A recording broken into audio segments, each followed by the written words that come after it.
Let me start from this point on. We said that this is sort of the typical order up to policy. Now let me erase this part at the top because I'm going to play with this term. Now let us say that we have an initial inventory. So now I'm moving to an environment where we are going to have some initial inventory. So we're not talking about newspapers anymore, but we are talking about, let's say, some monthly magazines where we have an initial quantity that we order. And let's say that it is possible with the current technology, it might be possible actually, to have some reprints within the period. So let's say that I have another decision point now. What I do have is I have an initial inventory I0. And given this initial inventory, what should be the quantity that I order? Well, assuming that there is no fixed ordering cost, okay, so I will have case number 1, no fixed ordering cost. If I don't have any fixed ordering cost, then what will happen? If I0 is less than Q star, okay, order Q star minus I0 units. So what will happen is that if there is no fixed ordering cost, if my initial inventory is here, I am going to make sure that I start the period with the best possible value. Okay? Otherwise, do not order. But I may have a very large inventory to begin with, so I'm not going to order in that case. In other words, if your inventory is here, actually, you want to have a negative order. You want to send those items back, but we didn't talk about those type of concerns yet. Okay, and we may not talk about that. Now, in the case if we have a fixed ordering cost, in other words, to make the setup again is going to be costly regardless the number of units. So how am I going to make a decision now? Well, then the decision becomes a little bit difficult. But the way actually to deal with this problem is as follows.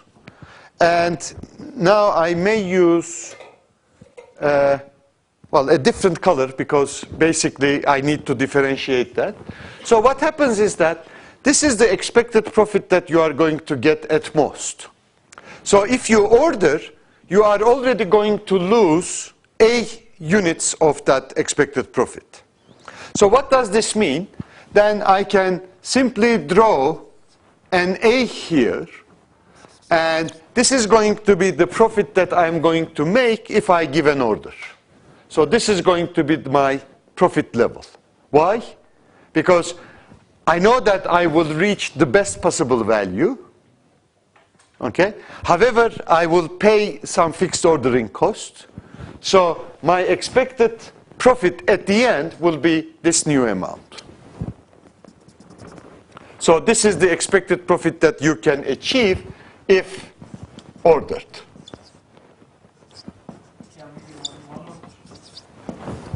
Well, at this point, let's say that we have again a single period, but we have initial inventory. So we are going to give only one order.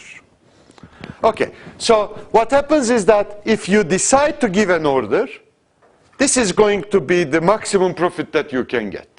Why? Because you know that if you give an order, you're going to go to the best possible level and obtain the expected profit, which is here. But unfortunately, you have to deduct the cost that you pay for ordering. In other words, this is going to be the level where we are going to have expected P Q star minus A. So this is going to be the level here, which is written in blue. Okay? So this is going to be the expected profit of the optimal minus A. Okay? Now, so what does this mean? This means that if my initial inventory level, let's say this is denoted by lower S star, if my initial inventory level is below this lower S star, I'm always going to order. Why? I'm going to order because I know that I will be able to reach this level, which is the maximum possible level. On the other hand, if my inventory level is in between S star and Q star, I'm not going to order. Why? Because keeping myself here will already make me a profit which is going to be above the profit that I can get if I order. Okay, so what is the rule then? The rule is if I0 is less than S star, order Q star minus I0, otherwise do not order. So this becomes my new policy. Now you can see that you can deduct this policy in a very simple way from the figure. Okay? Now it turns out that this is basically the well-known SS policies. You only order if inventory level is below a certain threshold, otherwise you don't order. Okay? And this is the way that we show it using this simple news vendor problem. Any questions on this? Yes? Okay, now if you are going to order if your initial inventory level is here. Now what happens if your initial inventory level is in between S star and Q star? Now note that if you order here, you are going to bring your inventory level to Q star, which is nice. You are going to maximize your expected profit there. But as you order, you are going to give this fixed cost. So your expected profit at the end will be the original expected PQ star minus A, because you are going to pay for that. So your profit is going to be here. Whereas if you don't order, leave it as is, your profit is going to be here, which is going to be above that level.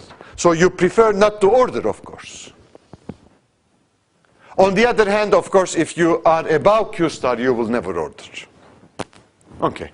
So it means that if I have a fixed cost, there is another threshold that I need to look for if I am going to give the order.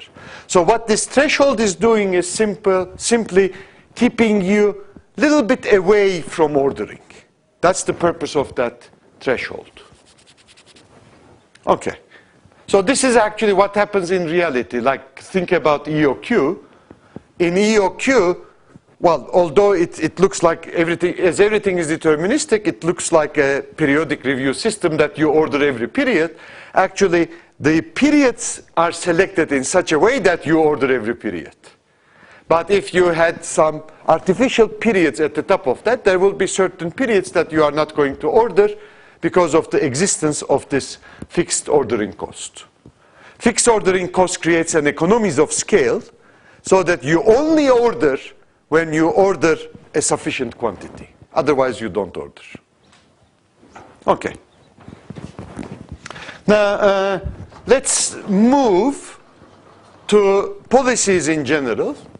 Now, we have seen two policies, actually, implicitly three policies, but let me summarize all of those policies.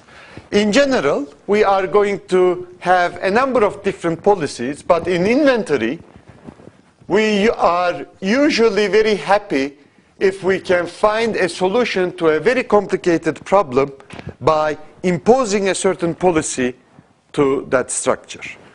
And the inventory policies that we are usually interested is the so-called SQ policy if we have a continuous review system.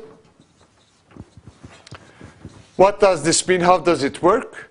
In the continuous review system, the quantity that you order is always fixed. Okay? You always order Q units. Okay. And how do we apply this? When our inventory levels falls to S, we order Q units. So the realization of this in real life is very simple. You have a little something like this. Okay?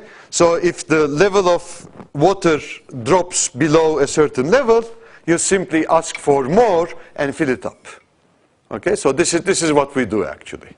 Okay? This is sometimes in practice it's called the two-bin system, where what happens is that you have two bins of materials. You always use from bin number 1, okay? And once the bin, when you start using bin number 2, you give an order, okay, of size a bin. Okay, so a new bin comes immediately. So this is basically what is going on with SQ policy. When we have periodic review, on the other hand, we have two possibilities. One of them is an so-called RS policy, well, where R is the period intervals. Let's say that you are operating a retail place, and retail you can order every day, or you can order every other day, or you can order only once every Wednesday. Okay? So R in that case is going to denote the frequency of ordering or the time between two orders. So it might be 1 day, 2 days, or it might be 7 days. So the frequency of ordering is a decision where we usually ignore that and we try to give that decision in a little bit different way. And every time that we order up to S. So it means that in this system, we don't have a fixed ordering cost either, or we might have a fixed ordering cost, but by the selection of R, we make sure that we are going to order in that frequency of reviewing the system. For example, if you review the system once every week, you are almost sure that every week the initial inventory is going to be below that S star, and so you don't take that into account. Okay. Or a more sophisticated policy will be an RSS type policy, which is also a periodic review, where R is the time between reviews, little s is the threshold, and if inventory level is below that threshold, you order up to capital S. So these are the three generic policies that we have. It turns out that given a certain environment, these policies might yield the optimal solution, or they may not yield the optimal solution. Sometimes we wouldn't know that. But these are the policies that are usually used in practice. Of course, when we have lead time in practice, the inventory policies that I talked about is going to be based on inventory position rather than inventory on hand. In other words, what I am checking, whether it is below little s or not, is going to be the inventory position. What is the difference between net inventory and inventory position? Let's recall. Net inventory is going to be either positive or negative. If it is positive, it is on-hand inventory. It means that we're talking about the inventory which is available. You see that. On the other hand, if it is negative, it means that you have promises that, promises to satisfy demand. Okay, so that's the meaning of negative net inventory, which is backorder actually. On the other hand, what is inventory position? Inventory position includes the quantity that you have ordered but not received yet. Okay? So that's the decision, and of course the decision is going to be based on inventory position. You have to take into account the orders that you gave and didn't receive. Otherwise it will be funny. Okay. Now, next thing that I want to talk about is safety stock.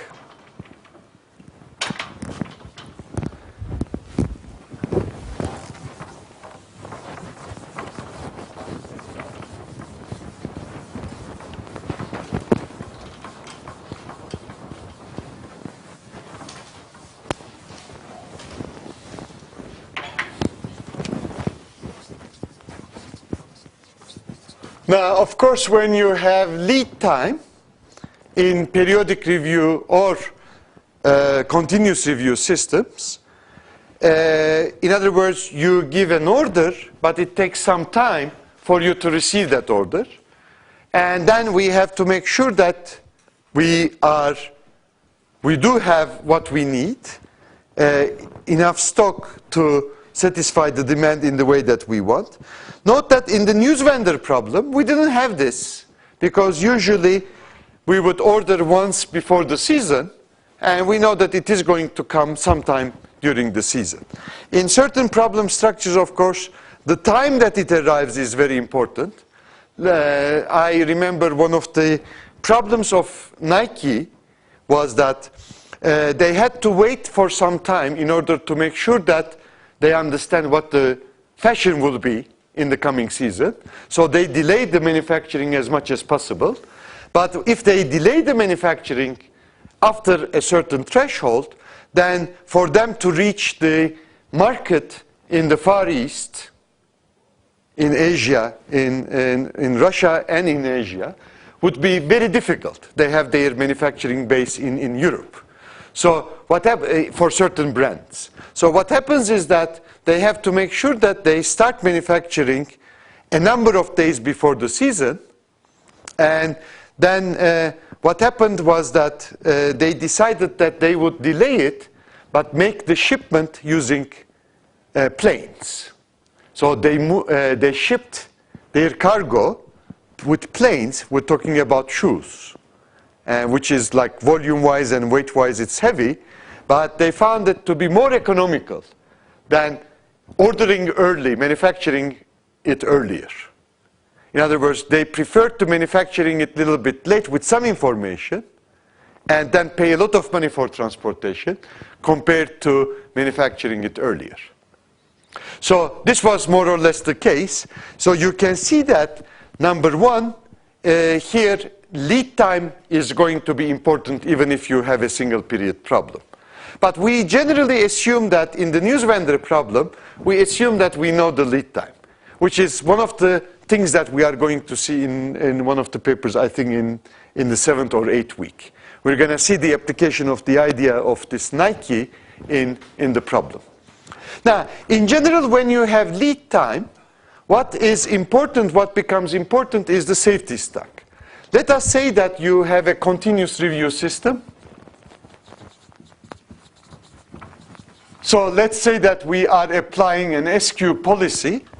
Now, what this S is going to contain will be, it will partially contain the safety stock. So what does this mean? Let's say that this is time, and this is the inventory position. So let's say that when the inventory position is, this is the S level, and let's say that this is the S plus Q level. Okay, we order Q units, so when the inventory position drops to S, we are going to give an order for Q units. Okay? And so you can see that the inventory position will always be in between S and Q. On the other hand, of course, what this S should compensate is obviously the following. Now, if I now draw the inventory on hand,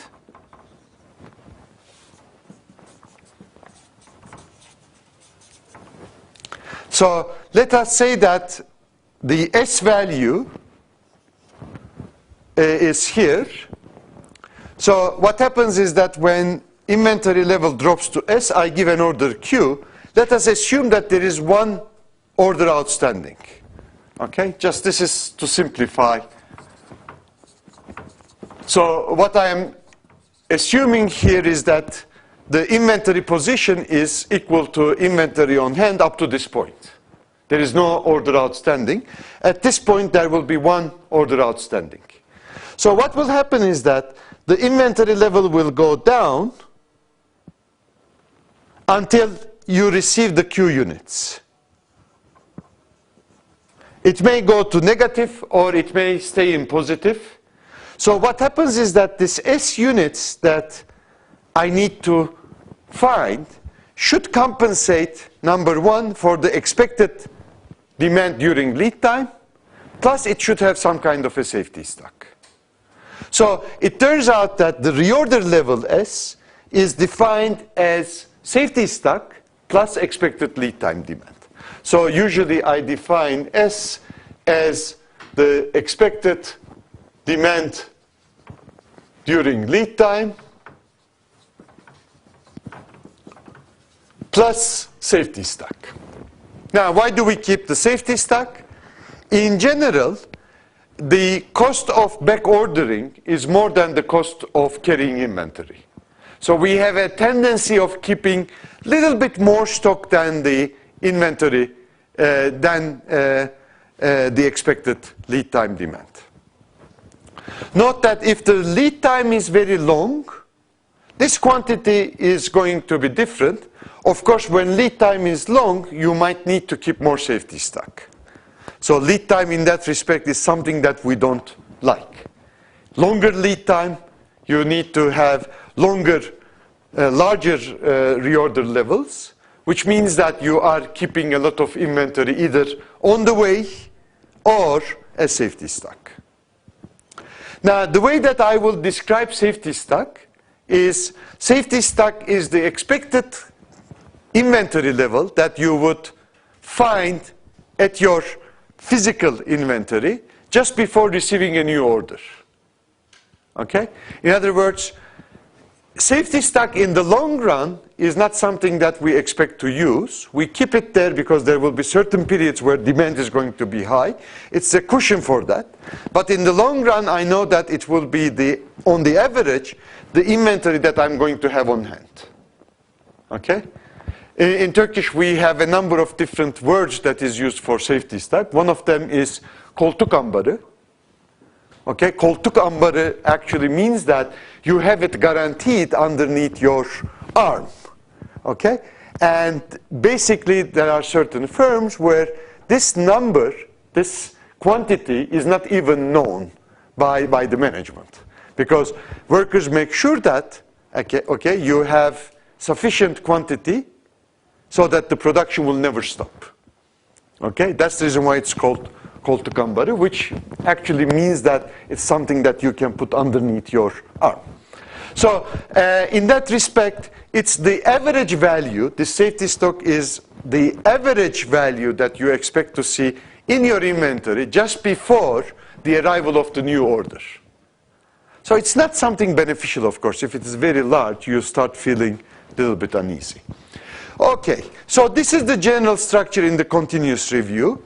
In the lead time, in the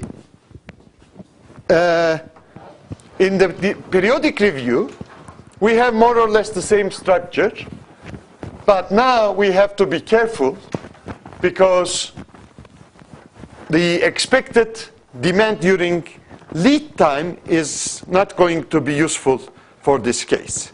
So let us see what's going on when we have periodic review. So here we have time. Here we have inventory on hand. So again, for simplicity, let us assume that there is one order outstanding at most, just to make my drawing a little bit simpler. So let us say that I am following a system where I have this RS periodic review system. So I check my inventory once every R periods and order up to S. There is no fixed cost, just to simplify things. So in that case, what will happen? Let us say that this is the time period that I review my system. So I draw this time periods here. So what will happen? Let's say that this is my inventory level. Let us assume that the lead time is very small, just to make sure that I have only one outstanding. So let us say that lead time L is less than R. Okay, just to make things simpler. Things are not changing, but just drawing will be simpler. So what will happen? At this point, I'm going to check my inventory levels. Okay, let's say that S is somewhere here. So what will happen? I will immediately order this quantity. Okay, and so this quantity is going to come when? Let's say that it is going to come right here. So this is going to increase my inventory level. Then I will start to have the same game going on, so on and so forth. Now, question is, what should be this inventory level that I would expect to see at the time of ordering in order to make sure that I have the number of back orders in control? So what will be the term similar to this one? Or how am I going to select S in that respect? So it turns out that the way that you select S is going to be dependent on, well, just before going this, now let us look at what's going on here. What happens when you give an order here? When you give an order, the order is going to arrive here. And when is the next order going to arrive? Next order is going to arrive, so this specific point is R plus L. And here I have another point, which is 2R plus L. So I know that the order that I'm going to have, the next order, is going to arrive at 2R plus L. So it means that the inventory level that I should have in R, when I give the order in R, I should be able to order a quantity which is going to take me all the way to 2R plus L.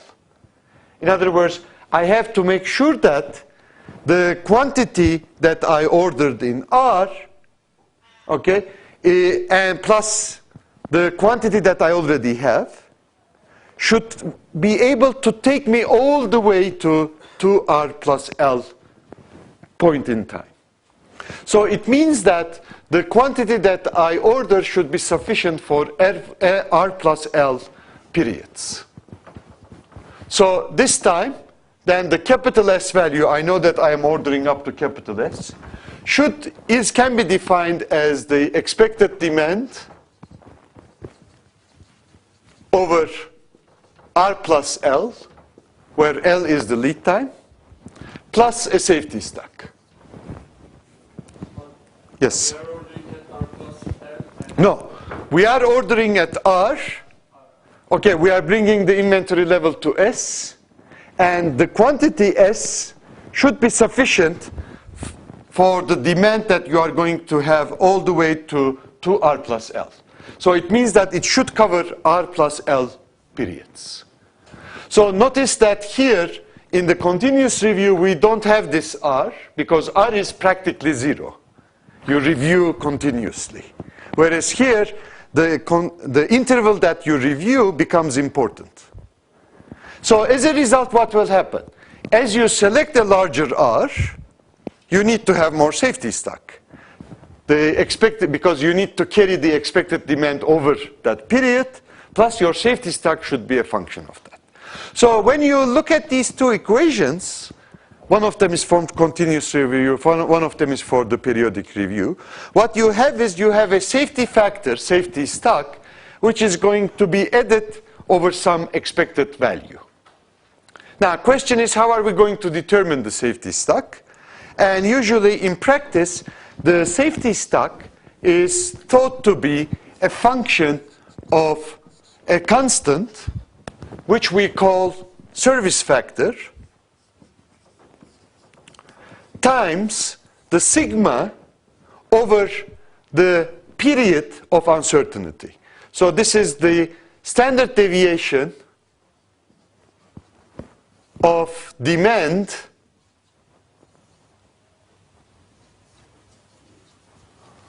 now over, in the first case it will be over L, over the lead time. In the second case it will be over R plus L.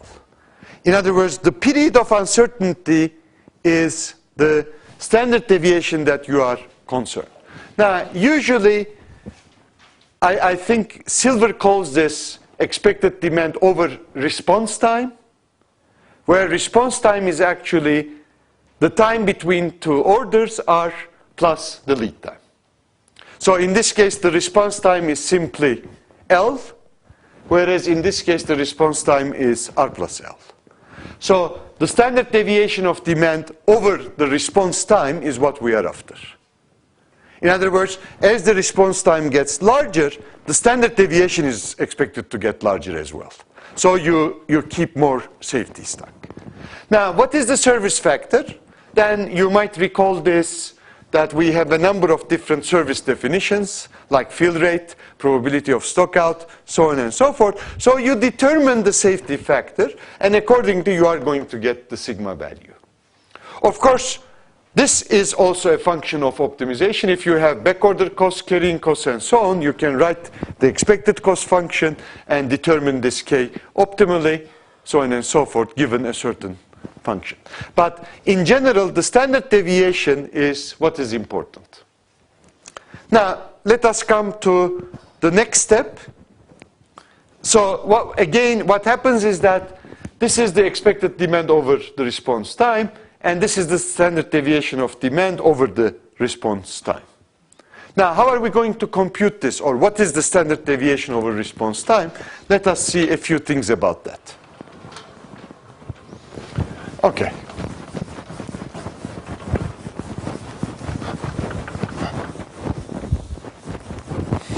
Of course, if the demand is IID, demand is independent, identically distributed random variable, then, so if demand is IID, independent, identically distributed random variable, and let us say that the response time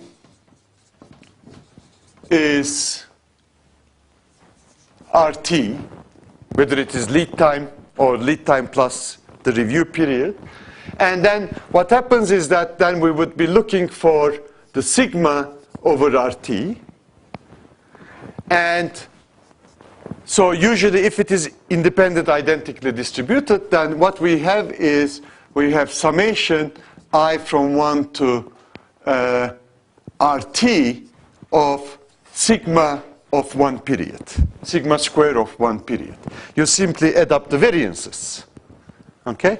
So if it is identical, okay, so what we have is this is going to be square root of RT times sigma 1, where sigma 1 is the standard deviation over a single period. Okay? So this is how you are going to obtain it. On the other hand, if it is not IID, okay, it might be independent but not identical, then it's not a problem. You still add up different variances. This is sigma 1. It's not sigma I, because I assume to be identical. If it was not identical but independent, you would sum up sigma I squares and take the square root. Now, what would happen if it is correlated? Okay, then, of course, you need to compute this variance. It's not going to be written like this, but it will be the variance of a sum, and you need to compute that. But basically, you can see that we can obtain the standard deviation over a response time in a reasonable way. Although if the model is a little bit complicated, it becomes a little bit difficult to compute. Okay. Any questions up to this point? Now, we implicitly assumed that the lead time is constant. In supply chains, it's rarely the case. Why? Because you have different levels supplying each other, and there will always be delays. Okay, so you order something from the warehouse, it's going to be delayed. If the warehouse doesn't have it, it's going to have the order to the factory, and then it takes more time for your delivery to come. So question here is, what happens, how am I going to compute this sigma if I have L, also a random variable? So let us assume the following. So if L, lead time, is a random variable, so what will happen? So let us assume that expected value of this L is given by the script L, okay, and I have variance of L given as is. So let us say that this is the variance of L. I don't want to introduce another notation. Okay, and so what will happen now is, how am I going to compute the variance that I am interested, which is over the response time? So, and let us say that demand is the expected value of demand is given by mu, and variance of demand is given by sigma square. So I'm assuming that demand over periods are IID, independent, identically distributed.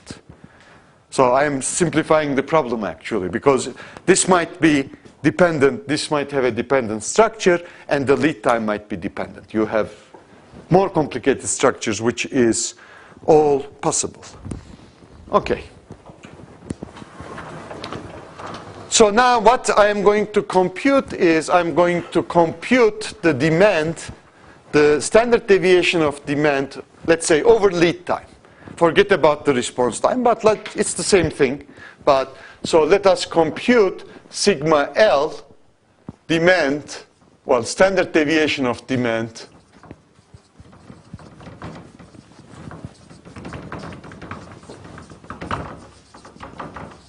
over lead time. Now, both of them are random variable.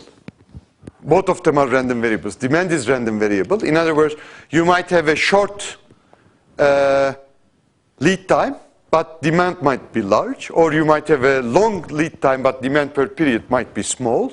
So basically, the randomness comes from two variables. So what we are after is, we are after the, well, let me show the demand with D. That might be better, actually. X might mean anything, but here we have demand. Okay? So what I am after is, I'm after the variance of L times D. Okay, where I know that L is a random variable and D is a random variable. Now, of course, I'm again going to simplify things. I'm going to assume that L and D are independent random variables. Okay, now this is also not a very good assumption. L and D are independent random variables. In other words, I'm going to assume that lead time is independent of the quantity demanded, which might not be true. Think about the following example. If you find out that a certain product is demanded a lot. So what are you going to do? You are going to give a huge order. Now, the capacity of the factory is not going to be sufficient. So when you order a huge quantity, then the delivery of your order is going to be delayed. So actually, there is a dependency. So making this assumption is not good, but I think it's a very good starting point, of course. So how are we going to compute this? Any ideas?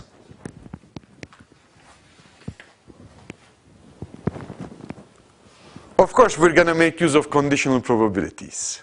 Okay? In other words, we are going to condition one of them, compute, and so on and so forth. So we're going to, actually, it is very simple. Let me go over this.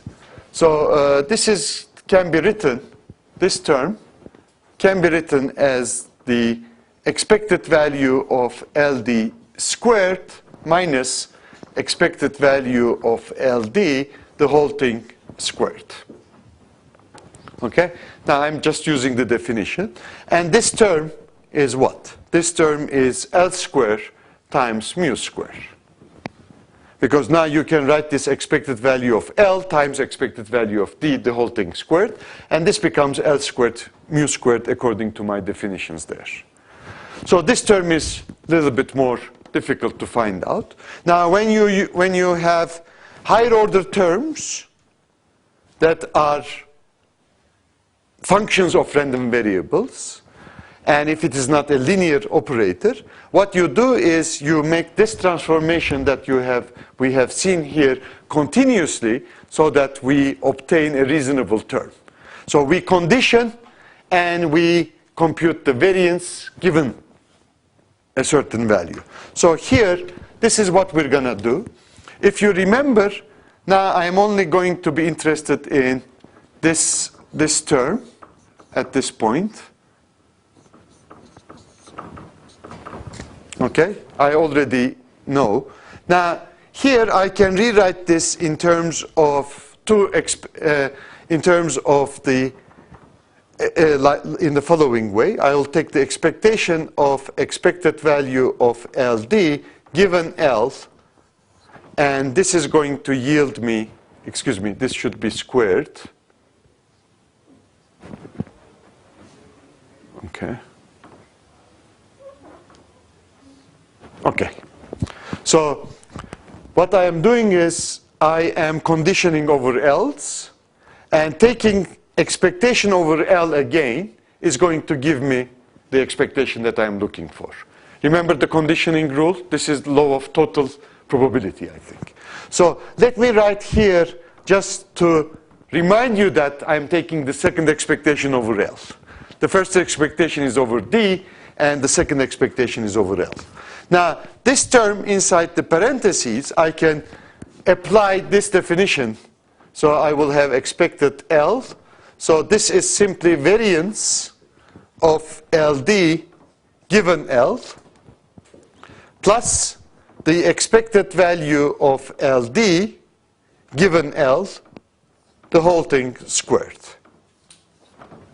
Now I can write these terms in a much simpler way.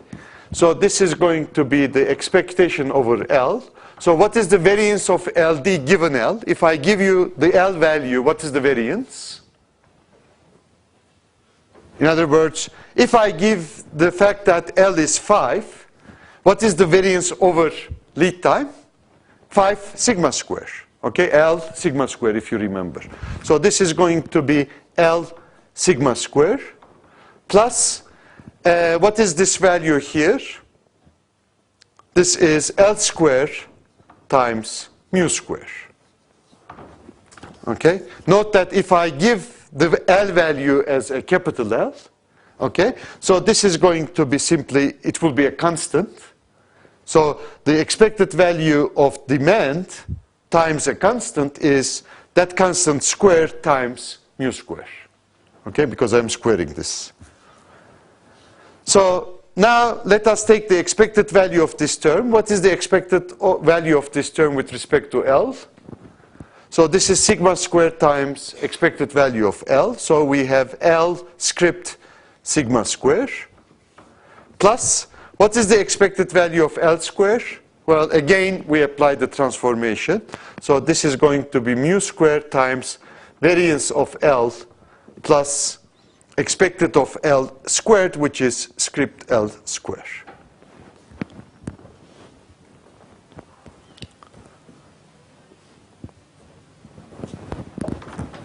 So if I finally write down the variance of LD, okay, note that these terms, L square mu square is going to be common. They are going to cancel each other. So I will have L times sigma square, script L times sigma square, plus variance of L times mu square. So when you have the lead time as a random variable as well, this is going to be what you have. So in general, if lead time was constant, this would be the variance.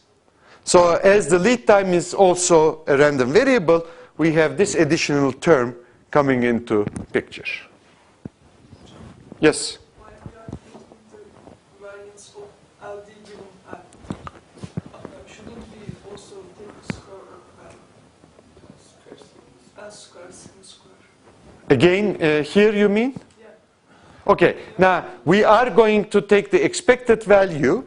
Okay, now I'm working in the parentheses, in the large parentheses. We are taking, this is a random variable. I am taking this expected value of x squared given a certain L value. Okay, so what is this?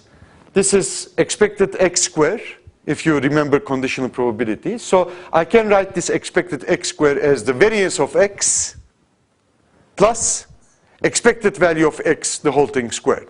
So if you think that this is the x value, by conditioning you are only changing the probability distribution that you are using. So this becomes variance of LD given L, and you have expected of LD given L squared. The variance of LD given L Yes? should be equal to Oh, L okay. squared.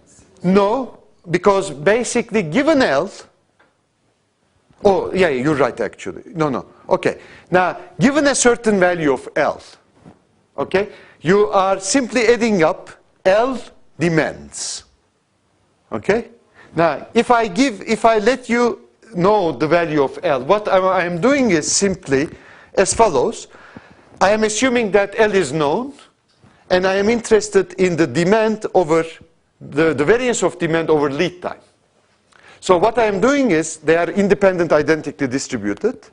I am simply adding up L lead times.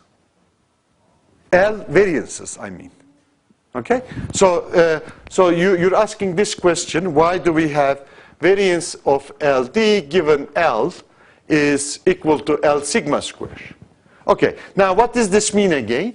I am interested in the variance over lead time, given the lead time.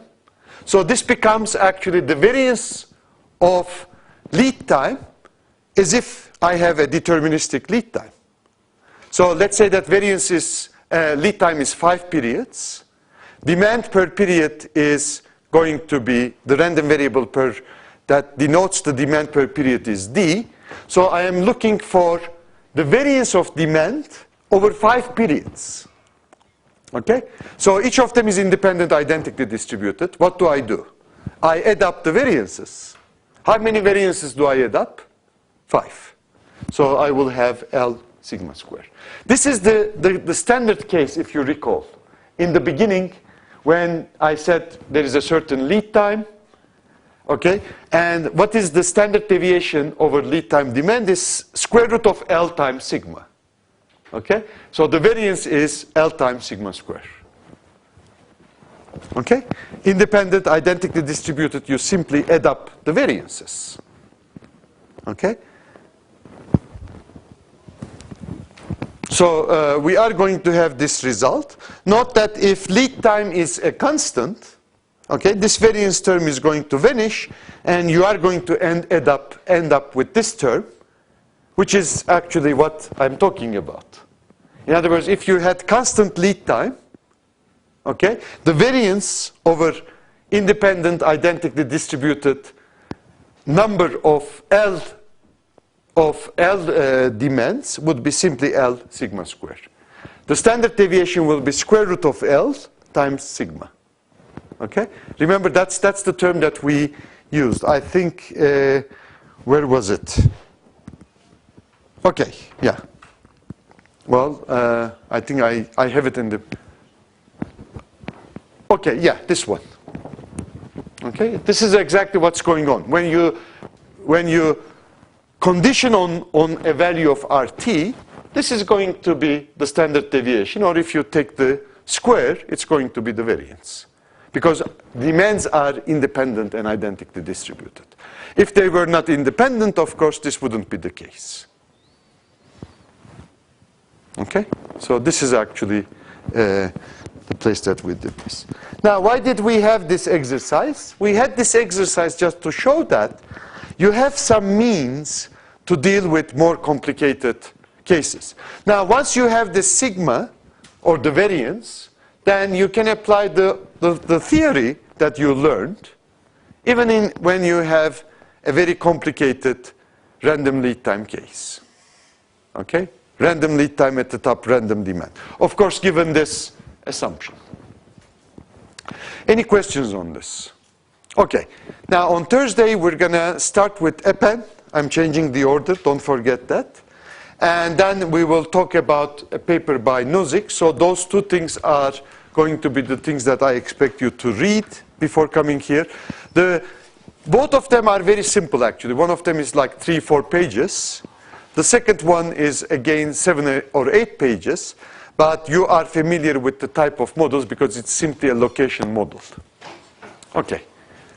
Any questions? Okay, I'll see you on Thursday. Thank you.